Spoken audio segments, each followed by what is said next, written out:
Hi friends, hello, welcome to my channel.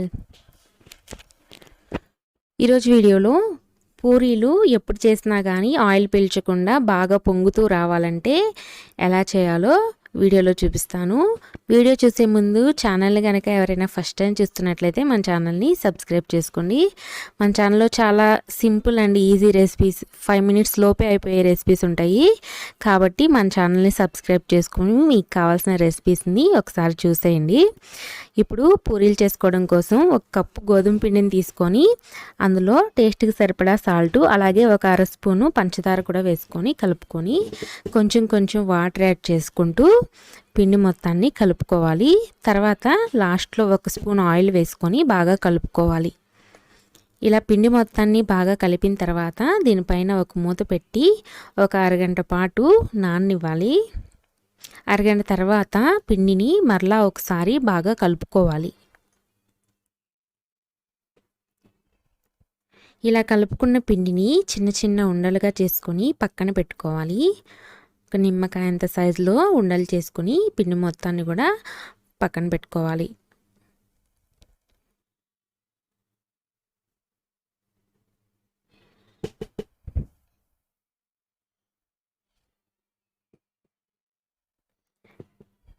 ఈ విధంగా అన్ని ఉండలు చేసుకొని పక్కన పెట్టుకున్న తర్వాత ఇప్పుడు ఒక్కొక్క ఉండని తీసుకొని పూరీలాగా చేసుకోవాలి.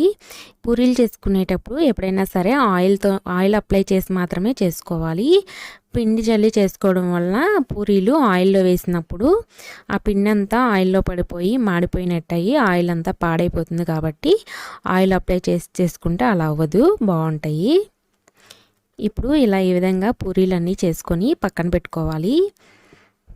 తర్వాత ఒక ప్యాన్లో ఆయిల్ వేసుకొని ఆయిల్ని బాగా హీట్ చేసుకోవాలి. ఆయిల్ బాగా హీట్ అయిన తర్వాత మాత్రమే హై ఫ్లేమ్లో పెట్టి మాత్రమే పూరీలు అనేవి వేస్తే బాగా పొంగుతాయి. ఇలా పూరీలు ఆయిల్లో వేసిన తర్వాత పూరీ పైన గరిటెతో ఇలా కొడతా ఉంటే పూరీ అనేది పైకి పొంగుతుంది. ఇప్పుడు 2 వైపులా కూడా పూరీని కాల్చుకొని తీసి పక్కన ప్లేట్లో పెట్టుకోవాలి. ఇంకోటి వేసి చూస్తాను చూడండి. ఇలా వేసుకొని పూరీ పైన గరిటెతో ఇలా తట్టాలి. అప్పుడు పూరీ అనేది చూస్తారు కదా ఎంత బాగా పొంగిందో. ఇప్పుడు 2వ వైపు కూడా టర్న్ చేసుకొని కొంచెం కాలిన తర్వాత తీసి పక్కన పెట్టుకోవాలి.